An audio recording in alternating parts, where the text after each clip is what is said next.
Shalom sidang jemaat yang dikasih Tuhan, selamat hari Minggu, selamat bergabung kembali di dalam ibadah GSJ Jem Yun Long. Langsung saja ke firman hari ini yang saya beri judul Grace versus Hyper Grace, atau kasih karunia versus kasih karunia yang berlebihan. Untuk itu saya undang sidang jemaat yang dikasih dalam Tuhan untuk membuka firman Tuhan dari Titus pasal 2 ayat 11-15. Seperti biasa yang bisa membaca bersama-sama sambil berdiri, mari kita lakukan. Kalau tidak masalah, saudara baca bersama-sama dengan kita. Titus pasal 2 ayat 11-15. Mari kita baca bersama. 2, 3. Karena kasih karunia Allah yang menyelamatkan semua manusia sudah nyata. Ia mendidik kita supaya kita meninggalkan kefasikan dan keinginan-keinginan duniawi, dan supaya kita hidup bijaksana, adil, dan beribadah di dalam dunia sekarang ini. Dengan menantikan penggenapan pengharapan kita yang penuh, bahagia, dan penyataan kemuliaan Allah yang maha besar, dan Juru Selamat kita Yesus Kristus, yang telah menyerahkan dirinya bagi kita untuk membebaskan kita dari segala kejahatan dan untuk menguduskan bagi dirinya suatu umat kepunyaannya sendiri yang rajin berbuat baik. Beritakanlah semuanya itu, nasihatilah dan yakinkanlah orang dengan segala kewibawaanmu, janganlah ada orang yang menganggap engkau rendah. Mari kita berdoa. Bapa di surga, kami bersyukur hari ini kami boleh kembali berkumpul bersama-sama Tuhan di dalam Engkau Tuhan dan belajar kebenaran firman-Mu lagi Tuhan. Kami berdoa biar kiranya kebenaran firman-Mu hari ini boleh membangun kami lebih lagi di dalam dasar iman kami. Beracara Tuhan dari awal, tengah hingga ke akhir dalam ibadah minggu kami. Di dalam nama Tuhan Yesus kami berdoa dan mengucap syukur. Haleluya, mari kita semua katakan amin. Puji Tuhan. Saudara, hari ini saya akan sharing dengan saudara-saudara sekalian ya perbedaan daripada grace dan hyper grace. Jadi bedanya kasih karunia dari Tuhan dan kasih karunia yang terlalu berlebihan. Di zaman sekarang ini banyak sekali orang Kristen yang bersandar kepada kasih karunia yang berlebihan. Apa-apa kasih karunia, apa-apa mengalir dengan Tuhan ya. Seakan-akan sudah tidak ada usaha lagi ya. Untuk itu mari kita belajar beda daripada kasih karunia yang Tuhan ajarkan kepada saya dan saudara dengan kasih karunia yang diajarkan banyak orang-orang liberal di zaman sekarang ini. Termasuk para pemimpin-pemimpin gereja yang liberalnya terlalu berlebihan ya, sehingga lebih relevan ya, katakan teman-teman yang mungkin selalu menggarisbawahi relevansi ya. Tidak masalah dengan relevansi, tetapi hati-hati dengan relevansi yang terlalu berlebihan sehingga kita lebih relevan dengan dunia dibandingkan kita lebih relevan dengan firman Tuhan. Saudara, kita semua harus lebih relevan dengan firman Tuhan karena pada akhirnya kita yang percaya kepada Tuhan kita Yesus Kristus akan bersama-sama kembali bersama dengan Tuhan kita, dan kita akan masuk ke dalam hidup yang kekal bersama dengan Tuhan kita. Jadi kita di persiapan saat ini untuk tetap relevan dengan Tuhan kita, dengan firman Tuhan yang Tuhan sudah berikan bagi saya dan saudara. Nah, bedanya dengan kasih karunia yang berlebihan ini, seringkali relevansi daripada kasih karunia yang berlebihan menjadi lebih dekat dengan dunia, tapi menjauhkan kita dengan firman Tuhan. Tapi mari kita jabarkan satu persatu. Ada 6 yang saya dapatkan ya dari firman yang baru kita baca, yaitu dari Titus 2 ayat 11-15. Ada 6 perbedaan daripada kasih karunia Tuhan dan kasih karunia yang berlebihan. 6 perbedaan daripada grace dan hyper grace. Yang pertama, saudara-saudara, grace atau kasih karunia menyelamatkan kita, tetapi hyper grace atau kasih karunia yang berlebihan menyesatkan kita ya. Efesus 2 pasal 2 ayat 8-9 berbunyi, sebab karena kasih karunia kamu diselamatkan oleh iman, itu bukan hasil usahamu, tetapi pemberian Allah, itu bukan hasil pekerjaanmu, jangan ada orang yang memegahkan diri. Benar, memang keselamatan saya dan saudara ini adalah kasih karunia, bukan karena pekerjaan. Tetapi jangan lupa saudara-saudara, Roma 5 ayat 9 juga berbunyi, lebih-lebih karena kita sekarang telah dibenarkan oleh darahnya. Jadi kita sudah diselamatkan oleh darah Kristus. Lalu dilanjutkan, kita pasti akan diselamatkan dari murka Allah. Jadi artinya di sini saudara, kita diselamatkan supaya kita terhindarkan dari murka Allah. Nah saudara, seringkali orang yang bersandar kepada kasih karunia yang berlebihan itu mengatakan ya udah, enggak apa-apa gitu ya. Enggak ada orang yang sempurna. Jadi enggak usah usaha capek-capek untuk menjadi lebih serupa dengan Tuhan. Kita nggak akan menjadi serupa dengan Tuhan. Kita juga tahu, kita tidak akan pernah menjadi serupa dengan Tuhan. Tetapi sampai 100%. Tetapi firman Tuhan mengatakan bahwa kita diciptakan serupa dan segambar dengan Allah. Jadi artinya harus ada kemiripan. Bukannya kita semakin ngikut Yesus, kok semakin beda dengan Yesus. Kita semakin ikut Yesus, harus semakin sama. Itulah sebabnya saudara-saudara, kasih karunia harusnya menyelamatkan. Dan dalam arti menyelamatkan ini, berarti kita juga harus memastikan bahwa langkah-langkah kita harus membawa kita lebih dekat dengan Tuhan dan menjauh daripada murka Allah. Bukannya semakin kita diselamatkan, karena kita sudah terima Tuhan Yesus, kita kira nggak masalah terus berbuat dosa, pasti kita tetap akan masuk surga. Tidak ada hal demikian, saudara-saudara ya. Kita sudah diselamatkan, benar kita pasti akan masuk surga. Tapi kalau kita terus berkutat dengan dosa, bukannya kita ditendang oleh Tuhan, tetapi tanpa sadar, saya selalu katakan, kita semakin jauh dengan Tuhan, kita yang tanpa sadar menendang Tuhan keluar dari kehidupan saya dan saudara-saudara. Inilah yang kita sebut sebagai sesuatu yang menyesatkan daripada kasih karunia yang berlebihan.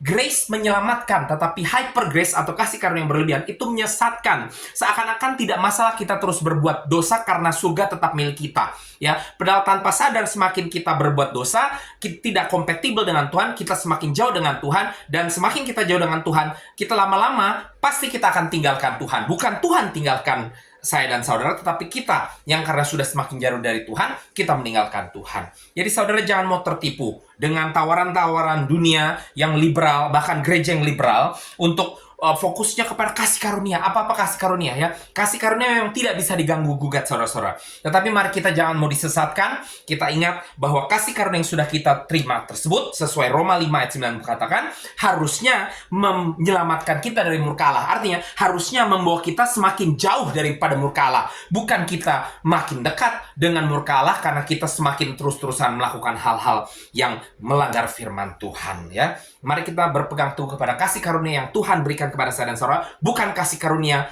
berlebihan yang ditawarkan oleh dunia, termasuk ditawarkan oleh gereja-gereja zaman sekarang. Jangan mau terima kasih karunia dari Tuhan, bukan kasih karunia dari manusia. Yang kedua saudara-saudara, grace atau kasih karunia mengajar kita untuk berkata tidak. Sedangkan hyper grace atau kasih karunia yang berlebihan berkata kepada kita tidak apa-apa ya. Ini berlanjut dari yang tadi. Ya artinya kalau kita tahu kasih karunia yang sungguh-sungguh dari Tuhan, itu harusnya mengajarkan kita untuk mengatakan tidak. Ya dikatakan tadi di dalam Titus, saya kembali lagi ya. Dikatakan di sini ayat yang 12, ia mendidik kita. Kasih karunia Allah ini bukan cuma menyelamatkan, tetapi mendidik kita supaya meninggalkan kefasikan dan keinginan duniawi, saudara-saudara. Dan supaya kita hidup bijaksana, adil dan beribadah di dalam dunia sekarang ini. Jadi artinya harusnya kasih karunia tersebut membawa kita kepada posisi di mana kita mampu untuk mengatakan tidak kepada hal-hal yang melanggar firman Tuhan. Bukan kita bisa katakan nggak masalah, nggak apa-apa ya, atau oh ini dosa putih, bohong putih dan lain sebagainya. Tidak ada hal demikian saudara-saudara ya.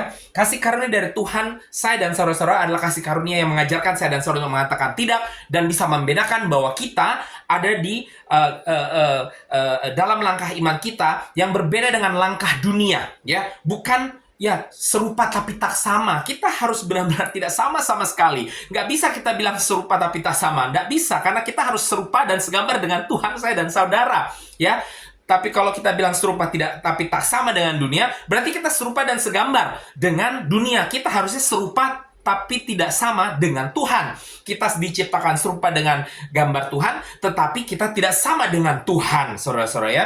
Jadi saudara, mari kita ingat, kasih karunia itu mengajarkan kita untuk berkata tidak. Saat ada tawaran-tawaran ya, teman-teman yang mengajak melakukan hal-hal yang melanggar firman Tuhan, kita harus mampu mengatakan tidak ya. Jangan percaya dengan kasih karunia yang berlebihan yang seakan-akan everything is okay, nggak masalah. Tuhan tetap mengasihi, Tuhan tetap mengampuni. Memang Tuhan tetap mengasihi dan Tuhan tetap mengampuni, tetapi rule-nya atau peraturannya tetap sama, saudara. Bukan Allah yang akan meninggalkan saya dan saudara-saudara, tapi pada akhirnya tanpa kita sadar kita akan meninggalkan Tuhan. Karena sangat sederhana sekali. Pada saat kita sudah tidak tertarik dengan suatu hal, maka kita akan tinggalkan hal tersebut. Saat kita tidak tertarik dengan peraturan-peraturan Tuhan, dengan firman Tuhan, maka kita akan meninggalkan Tuhan, saudara-saudara ya. Mungkin cuman kedoknya aja kita bilang Kristen, tetapi kita sudah tidak mengikuti lagi nilai-nilai Kristen yang diajarkan oleh kebenaran firman Tuhan. Filipi 2 ayat 12 berbunyi, "Hai saudara-saudaraku yang kekasih, kamu senantiasa taat, karena itu tetaplah kerjakan keselamatanmu dengan takut dan gentar." Jadi kita terima keselamatan bukan cuma diam-diam gitu saja. Kita harus kerjakan keselamatan. Kita tidak mengerjakan sesuatu untuk menerima keselamatan. Kita sudah terima keselamatan, tapi kita harus kerjakan keselamatan tersebut untuk apa? Sekali lagi, untuk memastikan kita tetap ada di jalan yang selamat. Kita tidak meninggalkan jalan selamat tersebut. Kita tidak keluar dari jalur selamat tersebut, meninggalkan Tuhan dan memilih jalan dunia atau tawaran-tawaran dunia, saudara-saudara. Ya, dan dikatakan di sini bukan saja seperti waktu aku masih hadir, tetapi terlebih pula sekarang waktu aku tidak hadir. Jadi bukan saja pada saat zaman Yesus masih ada bersama-sama dengan murid-muridnya, bahkan saat ini Yesus masih harus bertahta di surga sampai dia datang kali kedua nantinya. Kita harus justru semakin mengerjakan keselamatan kita, saudara-saudara, supaya kita tetap setia, dan pada saat Tuhan datang, kita tetap diketemui sebagai umatnya yang setia, yang percaya. Katakan amin. Roma 12 ayat 2 berbunyi, "Jangan kamu menjadi serupa dengan dunia ini, tetapi berubah oleh pembaharuan budimu, sehingga kamu dapat membedakan mana kehendak Allah, apa yang baik, yang berkenan kepala, dan yang sempurna." Jadi saudara, jangan ikutin orang-orang punya definisi dari hal yang baik ya zaman sekarang dari gereja-gereja atau orang-orang Kristen atau pemimpin-pemimpin Kristen yang meliberalisasi ya. Nah, susah banget tuh ngomongnya, udah susah, belibet, saudara-saudara. Percaya, saudara mau ngikutin anjuran mereka bakal membuat kehidupan saya dan saudara semakin belibet, saudara-saudara ya. Jangan mau percaya dengan orang yang meliberalisasi ya firman Tuhan, saudara-saudara ya. Kita harus diubahkan pembaharuan kita supaya kita bisa membedakan apa yang sesuai dengan firman Tuhan, apa yang tidak sesuai dengan firman Tuhan ya. Grace atau kasih karunia mengajarkan kita untuk mengatakan tidak, sekalipun itu kelihatannya baik, itu kelihatannya duniawi, itu kelihatannya ya dipandang, diterima oleh dunia. Tetapi kalau itu tidak sesuai dengan kebenaran firman Tuhan, kita harus mengatakan tidak ya. Gak bisa kita ikut-ikutan. Kenapa? Karena lihat tuh Kristen-Kristen itu bilang nggak masalah kok, ini kan manusiawi sekali. Saudara, kita pilih ikut Yesus apa pilih ikut manusia? Kalau saudara pilih ikut Yesus, jangan ikutin manusianya dulu, ikutin Yesusnya ya. Saudara boleh ikutin manusianya kalau saudara melihat manusia itu ikutin Yesus. Misalnya, pendeta saudara benar-benar ikutin apa yang firman Tuhan ajarkan, saudara boleh ikutin, karena itu artinya saudara mengikuti Yesus. Tetapi kalau saudara ikutin pendeta hanya sekedar mengikuti dia, sedangkan ini katakan bertolak belakang dengan apa yang firman katakan, nggak boleh cerai, bilang boleh cerai, nggak boleh sundel, bilang boleh sundel, saudara tidak boleh ikutin pendeta seperti demikian. Kenapa? Karena itu adalah pendeta yang berarti tidak mengikuti firman Tuhan. Mungkin dia mengikuti firmannya sendiri, atau mungkin dia mengartikan firman itu sendiri sesuai dengan kesukaannya atau situasi dirinya. Yang penting nyaman buat saya, tidak masalah ya. Saudara, untuk itu mari kita berpegang teguh kepada kasih karunia Tuhan, bukan kasih karunia yang berlebihan. Yang ketiga, saudara-saudara, grace atau kasih karunia mengajar kita menjadi sabar. Hyper grace membuat kita tidak sabar. Kembali lagi kepada Titus tadi, dilanjutkan di situ ya, dengan menantikan ayat yang ke-13, penggenapan pengharapan kita yang penuh bahagia. Jadi, saudara, kasih karunia itu akan memampukan saya dan saudara untuk menantikan penggenapan janji Tuhan, termasuk Tuhan datang kali kedua.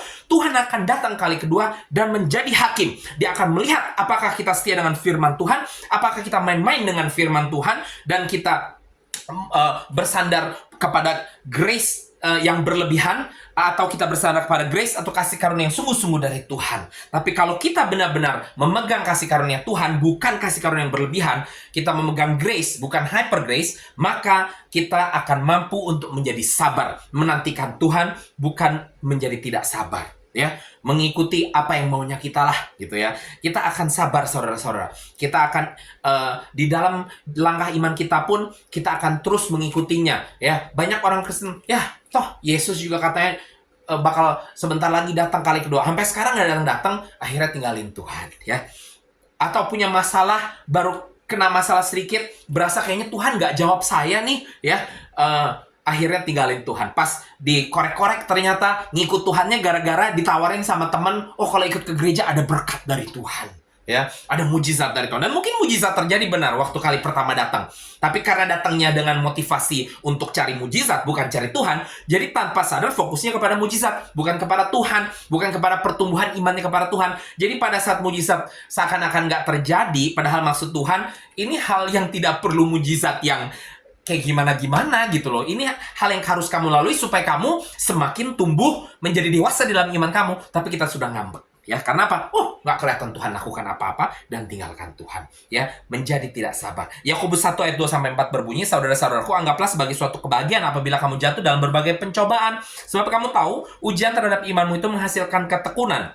Dan ketekunan itu akan membuat buah yang matang, lalu menjadi sempurna dan utuh dan tidak kekurangan suatu apapun. Jadi kita menjadi semakin kuat, saudara-saudara, pada saat kita melalui pencobaan demi pencobaan yang Tuhan izinkan untuk saya dan saudara-saudara. Tuhan tidak akan pernah izinkan permasalahan atau pencobaan yang di luar batas kemampuan kita untuk menghadapinya. Jadi setiap hal yang diizinkan Tuhan terjadi pasti membuat kita menjadi lebih dewasa rohani, menjadi kita lebih kuat lagi di dalam kehidupan kita, ya. Tetapi kalau kita sudah kebiasaan dengan hyper grace atau kasih karunia yang berlebihan, saudara, kita menjadi tidak sabar. Baru lewatin masalah sedikit aja udah deh, nyerah deh, ya. Pokoknya udahlah, saya percuma ikut Yesus sama nggak ikut Yesus sama aja, ya. Tetapi orang-orang yang berpegang kepada kasih karunia Tuhan yang sungguh-sungguh, maka mereka didapati sebagai orang-orang yang sabar di dalam iman mereka. Mereka terus berpegang teguh. Jadi saudara, mari kita pegang kasih karunia Tuhan, bukan kasih karunia yang berlebihan. Yang keempat, saudara-saudara, grace atau kasih karunia mengarahkan kita kepada Dia. Hyper grace itu tentang me, saya, ya. Saudara-saudara, nah, sekali lagi kita kembali ke Titus, ya. Dikatakan di sini, ya, ayat yang ke-14, Yesus Kristus yang telah menyerahkan dirinya bagi kita untuk membebaskan kita dari segala kejahatan, untuk menguduskan bagi dirinya suatu umat kepunyaannya sendiri. Jadi, saudara, kita ini punya Tuhan, bukan sebaliknya. Benar, kita selalu bisa katakan Tuhan itu milikku, ya, Yesus milikku. Benar, nggak apa-apa.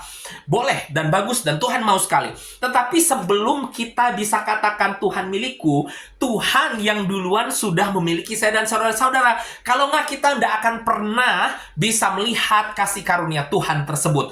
Kita yang dipilih oleh Tuhan, bukan kita yang memilih Tuhan, saudara-saudara. Kita dipilih dulu, baru kemudian kita punya kesempatan. Apakah kita mau meresponi memilih Dia kembali, atau kita mau menolaknya. Dan ya, diberkatilah orang-orang yang meresponi dengan memilih Tuhan, saudara-saudara, ya. Jadi artinya, kasih karunia dari Tuhan ini akan mengarahkan saya dengan saudara kepada Dia, ya. Mengerti bahwa fokusnya adalah Dia, pusat segala sesuatu adalah Dia, ya. Dari Dia, untuk Dia, oleh Dia, dari Dia, oleh Dia, untuk Dia, ya. Tetapi orang-orang yang kebiasaan bersandar kepada kasih karunia yang berlebihan yang ditawarkan oleh dunia akan menjadi orang-orang yang dimanja dan maunya berpikir tentang diri sendiri. Kalau nggak dapat, ngambek, ya saudara-saudara. Ulangan 4 ayat 2 berbunyi, janganlah kamu menambahi apa yang kuperintahkan kepadamu, jangan kamu menguranginya, dengan demikian kamu berpegang pada perintah Tuhan Allahmu yang kusampaikan kepadamu.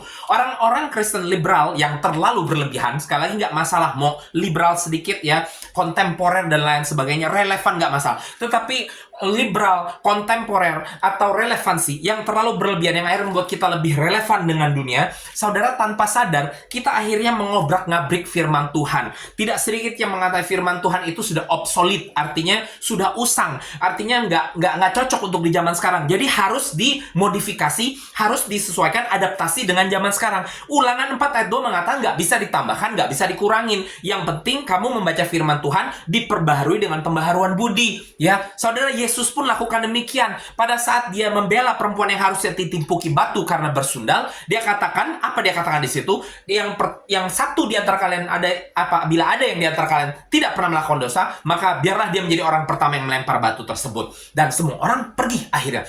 Tetapi Yesus tidak stop sampai di situ. Dia tidak membela dosanya. Dia membela orang-orang yang berdosa, tapi Dia tetap katakan dan tegaskan kepada wanita tersebut, pergi dan jangan berbuat dosa lagi, saudara-saudara. Jadi saudara, inilah pembaharuan budi. Yesus tidak menghakimi sang wanita tersebut, tetapi Yesus tidak membenarkan apa yang dilakukan wanita tersebut. Artinya Yesus memberikan kesempatan untuk wanita tersebut berubah sebelum Yesus datang kali kedua benar-benar menjadi hakim, dan semuanya sudah terlambat karena Dia harus lakukan apa yang harus Dia lakukan, yaitu menghakimi umat manusia. Saudara-saudara, Berapa banyak orang-orang Kristen zaman sekarang yang mencoba mengobrak-ngabrik firman Tuhan untuk disesuaikan dengan keadaan kehidupannya atau keadaan jemaatnya yang, jemaat saya soalnya loh modern, jadi nggak bisa yang jenis-jenis tradisional. Saudara, kalau cuman style doang nggak masalah, tetapi firman Tuhan tidak bisa diotak-atik, saudara-saudara ya. Jadi artinya di sini ya, kita itu kalau seandainya kebiasaan bersandar kepada kasih karunia yang berlebihan atau hyper grace ini, maka kita akan berusaha untuk mengakomodir, untuk menyesuaikan dengan diri kita atau jemaat kita dan lain sebagainya, saudara-saudara. Dan di sini kita sudah jelas-jelas melanggar kebenaran firman Tuhan ya. Kita bukannya terarah kepada Dia, kasih karunia atau keselamatan yang sudah kita terima bukannya membawa kita semakin dekat kepada Tuhan, kok kita malah semakin egois, semakin self-centered kepada diri saya dan saudara-saudara ya. Matius 5:17 berbunyi, jangan kamu menyangka bahwa aku datang untuk meniadakan hukum Taurat atau kitab para nabi. Aku datang bukan untuk meniadakannya, melainkan untuk menggenapinya. Yesus tidak datang untuk meniadakan hukum Taurat, tetapi untuk menggenapinya dengan pembaharuan budi. Jadi saudara, sampai hari ini firman Tuhan itu tetap relevan untuk saya dan saudara di dunia, zaman, era apapun juga. Yang penting kita harus disesuaikan dengan pembaharuan budi kita ya, dan tetap firman Tuhan harus digenapi. Yang percaya katakan amin. Yang kelima, saudara-saudara, grace atau kasih karunia membuat kita mengerti Kristus cukup bagiku. Hyper grace membuat kita merasa nggak pernah cukup, saudara-saudara ya. Kembali kepada Titus lagi ya. Saya bacakan di sini. Ya. Masih dengan ayat yang 14, yang telah menyerahkan dirinya bagi kita untuk membebaskan kita dari segala kejahatan dan untuk menguduskan bagi dirinya suatu umat kepunyaan sendiri yang rajin berbuat baik. Nah, saudara-saudara, di sini dikatakan bahwa Yesus telah menyerahkan dirinya bagi saya dan saudara-saudara. Inilah esensi daripada kasih karunia tersebut. Yesus menyerahkan dirinya bagi saya dan saudara-saudara. Inilah esensi daripada kasih karunia keselamatan yang kita terima tersebut, saudara-saudara. Jadi, banyak orang Kristen ya, mungkin di awal-awalnya saja mengerti, Tuhan Yesus memberikan dirinya bagi saya. Tetapi karena mengikuti perkembangan dunia, makin hari tanpa dia sadar, dia bersandar kepada hyper grace atau kasih karunia yang berlebihan.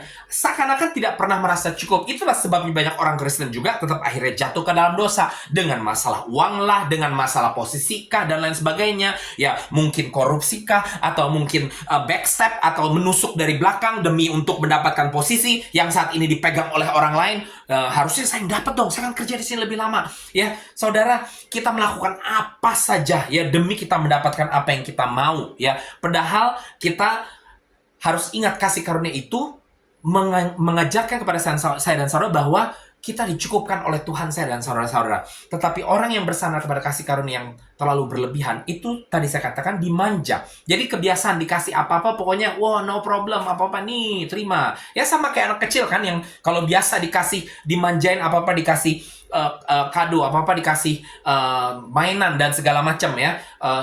Mereka punya tendensi akan minta tiap hari, saudara-saudara ya. Tapi kita sebagai orang tua yang harus mengajarkan ya, nggak boleh tiap hari. Itu kan pakai duit gitu ya, mungkin seminggu sekali ya, kalau yang mungkin punya sedikit lebih. Kalau yang lebih pas-pasan, mungkin 1 bulan sekali aja belum tentu ada. Mungkin harus dilatih 2 bulan sekali boleh beli mainan yang tidak terlalu mahal ya. Ini semua saudara-saudara perlu diajarkan, dan kasih karunia ini mengajarkan kepada saya dan saudara untuk mengingat bahwa cukup apa yang kita miliki ya, bersyukur dengan apa yang kita miliki ya. Bukannya merasa tidak cukup terus-terusan. Percaya saudara-saudara, orang-orang yang punya masalah keuangan, biasanya biarpun sudah ada, terus nggak bakal pernah cukup, saudara-saudara ya. Biasanya nggak akan pernah cukup. Pasti akan terus berlanjut, saudara-saudara ya. Yang biasanya kasih perpuluhan tidak takut nih, biarpun uangnya pas-pasan, perhatikan, dia tidak dikungkung oleh masalah keuangan. Dia tidak takut memberi, ya, dia tidak dikungkung oleh keuangan, walaupun nggak juga dia kayak hidup enak-enak dan segala macam, tapi dia merasa bersyukur, merasa tercukupi, dan merasa diberkati. Tetapi orang yang sudah dikungkung oleh masalah uang, yang tidak pernah merasa cukup, biar pemasukannya banyak, seakan-akan tidak pernah cukup, saudara-saudara. Bahkan tidak sedikit yang gajinya juga besar, tapi punya kebiasaan tetap pinjam sana pinjam sini. Kenapa? Karena tidak pernah merasa cukup, saudara-saudara. Ya, ini adalah orang-orang yang terbiasa dengan kasih karunia yang berlebihan. Gak masalah, karena apa? Kebiasaan. Tiap bikin dosa, dimaafin lagi. Tiap bikin dosa, dimaafin lagi. Tiap bikin dosa, dimaafin. Memang Tuhan kita akan selalu maafkan, tetapi jangan memanfaatkan Ya, saudara-saudara, mari kita belajar. Karena kita tidak tahu kapan Yesus datang kali kedua. Kalau kita kebiasaan seperti itu, kita akan kebiasaan tinggalkan Tuhan, nanti balik lagi. Tinggalkan Tuhan, balik lagi. Jangan sampai pas kita lagi tinggalkan Tuhan, tiba-tiba Tuhan datang kali kedua, maka sudah terlambat, saudara-saudara. Jadi mari saudara-saudara kita belajar untuk berpegang kepada kasih karunia Tuhan. Matius 6 ayat 34 berbunyi, sebab itu jangan kamu khawatir akan hari besok, karena hari besok mempunyai kesusahan sendiri, kesusahan sehari cukup untuk sehari saja. Keluaran 16 ayat 19-20 berkata, Musa berkata kepada mereka, seorang pun tidak boleh meninggalkan daripadanya sampai pagi. Tetapi ada yang tidak mendengarkan Musa dan meninggalkan daripadanya sampai pagi, lalu berulat dan berbau busuk. Jadi ini pada saat bangsa Israel dikasih mana. Sudah dibilang jangan disimpan sampai besok pagi. Mereka nggak merasa cukup. Mereka simpan sampai pagi, ternyata besokannya sudah berulat, saudara-saudara. Jadi apa poinnya ya? Ngapain? Mari kita merasa dicukupi ya dengan kasih karunia Tuhan. Jangan memanjakan diri kita dengan kasih karunia yang berlebihan. Ini adalah janji-janji palsu dari dunia, saudara-saudara. Jangan pernah mau dengan kasih karunia yang berlebihan. Saudara, kasih karunia Tuhan itu akan selalu cukup untuk saya dan saudara-saudara. Tidak perlu berlebihan. Sekali kita terima kasih karunia Tuhan, maka kita dicukupi. Yang percaya katakan amin. Yang terakhir, saudara-saudara, kembali kepada Titus. Ya, di ayat yang ke-15 tadi katakan, beritakanlah semua itu, nasihatilah dan yakinkanlah orang dengan segala kewibawaanmu, jangan ada orang yang menganggap kamu rendah. Saudara, yang ke-6 ya, grace atau kasih karunia mengangkat kita. Hyper grace merendahkan atau menjatuhkan kita, ya. Ini berhubungan juga dengan yang pertama tadi. Grace itu harusnya membawa kita lebih dekat kepada Tuhan, kan mengangkat kita ya, tapi juga mengangkat kita di dalam kehidupan kita. Kita menjadi lebih mengerti akan kehidupan juga. Dan hyper grace sebaliknya atau kasih karunia yang berlebihan itu merendahkan, menjatuhkan kita. Tadi kan kita diingatkan yang poin yang pertama, menjerumuskan kita, menyesatkan kita, dan bahkan sampai kepada poin di mana kita bisa jatuh benar-benar, artinya meninggalkan Tuhan. Atau kalaupun tidak meninggalkan Tuhan, ada begitu banyak orang Kristen, bahkan pemimpin-pemimpin Kristen yang seenaknya saja mengotak-ngatik firman Tuhan dan menyesuaikan dengan keinginan mereka untuk menginterpretasi firman Tuhan, untuk sesuaikan dengan keadaan mereka atau keadaan komunitas mereka supaya diterima, supaya mungkin pengikutnya banyak, saudara-saudara. Tetapi mereka sebenarnya merendahkan diri mereka. Kenapa? Karena mereka tanpa sadar, mereka ngomong itu segala macam firman Tuhan dengan mereka punya pengertian, mereka punya definisi, saudara-saudara, ya, mereka punya interpretasi sendiri, saudara-saudara, yang tidak sesuai dengan firman Tuhan sesungguhnya, saudara-saudara, ya. Gak masalah yang tadi saya katakan, oh no problem, mau bohong kah, atau mau ini kah, mau itu kah, pokoknya apa aja no problem segala macam ya. Hidup seperti ini, saudara-saudara, ini justru mereka menjadi orang-orang yang menjadi bahan tertawaan. Yang pertama, siapa yang tertawakan? Orang-orang yang mengerti benar-benar firman Tuhan akan menertawakan. Mereka kira, wah, karena dipandang, oh zaman sekarang kan gampang. Saudara mau semakin gila, semakin aneh, saudara banyak follower ya. Jadi kalau mau jadi pendeta, mau banyak pengikutnya, nggak usah pakai firman Tuhan dulu. Jadi pendeta yang aneh aja. Jadi pendeta yang norak-norak aja, pasti banyak pengikutnya, saudara. Tetapi bukan berarti pengikut ini akan sama-sama ikut ke surga, termasuk kitanya yang sebagai pemimpin gereja. Kita malah menjatuhkan, malah merendahkan. Ya, pertama oleh orang-orang yang sungguh mengerti firman Tuhan. Ya, banyak zaman sekarang, saudara, saya kadang-kadang suka disuruh lihat video segala macam, terus suruh komentar, saya nggak mau, soalnya males buang waktu, karena orang-orang ini sudah ditutup matanya sama iblis, jadi percuma, saya nggak mau buang waktu, saudara-saudara. Ya, dan kedua, yang menertawakan yang lebih parah adalah iblis. Kenapa? Karena dia menang. Dia tahu orang-orang ini sudah berhasil dibodohi, dan pada akhirnya nanti mereka tinggal menghitung waktu. Tinggal menghitung waktu ya, kayak lagunya KD kan, menghitung hari. Ya, tinggal menghitung waktu aja, saudara-saudara. Pada akhirnya banyak dari orang ini pasti meninggalkan Tuhan. Coba saudara lihat ya, banyak dari orang-orang ini pada akhirnya meninggalkan Tuhan, saudara-saudara. Mereka akhirnya bikin kalau nggak tinggalkan iman Kristennya, mereka tetap Kristen, tapi terus mereka bikin aliran sendiri, saudara-saudara. Ya, ini sama aja meninggalkan Tuhan ya, karena meninggalkan firman Tuhan yang sesungguhnya. Mereka bikin aliran sendiri dulu, mereka bikin kultusnya sendiri, saudara-saudara ya. Tapi saudara, mari kita ingat, Hosea 4 ayat 6 mengatakan, umatku binasa karena tidak mengenal Allah, karena engkaulah yang menolak pengenalan itu, maka aku menolak engkau menjadi imamku. Dan karena engkau melupakan pengajaran Allahmu, maka aku juga akan melupakan anak-anakmu. Jadi jangan kira saudara mengajarkan hal yang salah, Tuhan diam-diam saja. Tuhan katakan di sini, dia akan menolak. Sekalipun dia di mata dunia kamu mau dipanggil pastor kek, mau dipanggil kakak rohani kek, dan lain sebagainya, di mata Tuhan ini yang firman katakan pada akhirnya nanti banyak orang bilang, loh bukannya saya pimpin jemaat. Tuhan katakan, enyah daripadaku, aku tidak mengenal engkau. Siap-siap kalian yang mengajarkan firman Tuhan yang nyeleneh, yang tidak sesuai dengan pengajaran Allah ya. Umatku binasa karena tidak mengenal Allah, karena engkau akan diminta pertanggungjawaban juga. Bukan saja engkau nyeleneh, tetapi engkau menjerumuskan orang-orang umat Tuhan menjadi binasa. Untuk itu umat Tuhan, jangan mau menjadi binasa. Mari kenali Allahmu dan kenali jalannya dan kenali pengajaran yang benar. Amsal 29 ayat 18 berbunyi, bila tidak ada wahyu, menjadi liarlah rakyat. Berbahagialah orang yang berpegang pada hukum. Dan ini banyak orang yang mengatakan zaman sekarang, firman Tuhan jangan terlalu diikutin ya.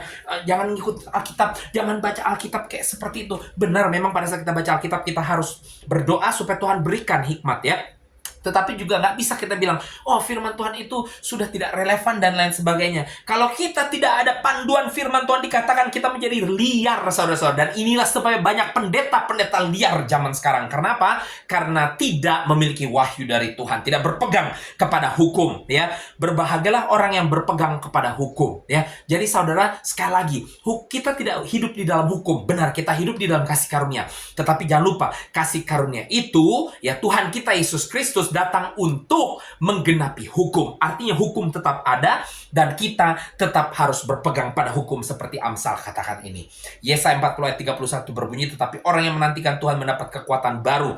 Mereka seumpama raja wali yang naik terbang dengan kekuatan sayapnya. Mereka berlari dan tidak menjadi lesu, dan mereka berjalan tidak menjadi lelah. Inilah kasih karunia Tuhan, saudara-saudara ya. Bukan yang terlalu berlebihan, tetapi pada saat-saat di waktu kita kecapean, Tuhan akan memberikan kasih karunia kita tidak menjadi lesu. Saat kita harus berlari, kita tidak menjadi lesu. Saat kita harus berjalan lebih, kita tidak menjadi lelah, saudara-saudara. Seperti Raja Wali naik terbang dengan kekuatan sayapnya. Kita semakin terbang tinggi, kita semakin memiliki kekuatan yang baru dari Tuhan kita. Ya, ini kasih karunia Tuhan. Tidak perlu yang berlebihan, saudara-saudara. Tidak perlu yang, kalau kita berlari kita harus siap-siap, harus ini dulu, harus itu dulu, ya mau berjalan jauh harus siap ini tuh dulu, segala macam. Ini kita berbicara tentang pertumbuhan iman saya dan saudara-saudara. Makanya kadang-kadang saya suka katakan, kebanyakan baca buku itu juga berbahaya. Ya, bagus baca buku, tapi lihat dulu buku yang Anda baca apa. Ya, zaman sekarang banyak pemimpin gereja kebanyakan baca buku, akhirnya pemimpin gerejanya sendiri aja ya jadi nyeleneh, jadi kebawa dengan ajaran buku tersebut dan meninggalkan ajaran firman Tuhan. Saudara mau menjadi pintar, mau memberikan makanan yang sesuai untuk jemaat saudara, nggak usah jauh-jauh, masuk dulu ke dalam firman Tuhan, saudara-saudara. Ya, jangan banyakin bukunya dulu. Ya, belum jalan sudah ketakutan nggak bisa jalan, belum lari sudah ketakutan kalah. Saudara, Yesaya 40 ayat 31 mengatakan, untuk kita orang-orang yang percaya kepada Tuhan, kita berlari, kita berjalan, tidak menjadi lesu, tidak menjadi lemah, saudara-saudara. Jadi jangan takut ya. Jalan ikut Tuhan, ikuti Tuhan dengan sungguh-sungguh. Maka Tuhan yang akan bertanggung jawab, saudara-saudara. Kita tidak perlu bersandar kepada kasih karunia yang berlebihan. Sebab kasih karunia dari Tuhan kita adalah cukup. Yang percaya katakan amin. Saya harap ini menjadi pedoman bagi saya dan saudara-saudara, menjadi rema saudara-saudara untuk membantu saya dan saudara-saudara untuk tetap setia kepada firman Tuhan dan berpegang teguh kepada firman Tuhan. Mari kita diingatkan, ya jangan mau berpegang kepada kasih karunia yang berlebihan. Mari kita berpegang kepada kasih karunia yang sesungguhnya dari Tuhan. Kenapa? Karena kasih karunia menyelamatkan, hyper grace atau kasih karunia berlebihan menyesatkan saya dan saudara. Kasih karunia mengajar kita untuk berkata tidak. Kasih karunia berlebihan itu selalu mengatakan nggak apa-apa. Itu menyesatkan saudara-saudara. Kasih karunia mengajar kita menjadi sabar. Kasih karunia berlebihan membuat kita tidak sabar. Kasih karunia mengarahkan kita kepada Tuhan.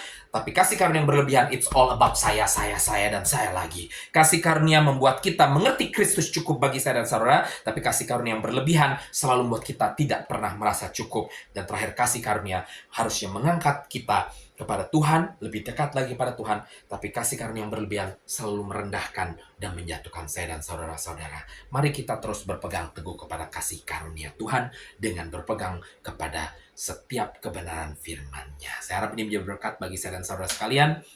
Selamat hari Minggu. Shalom, Tuhan Yesus memberkati.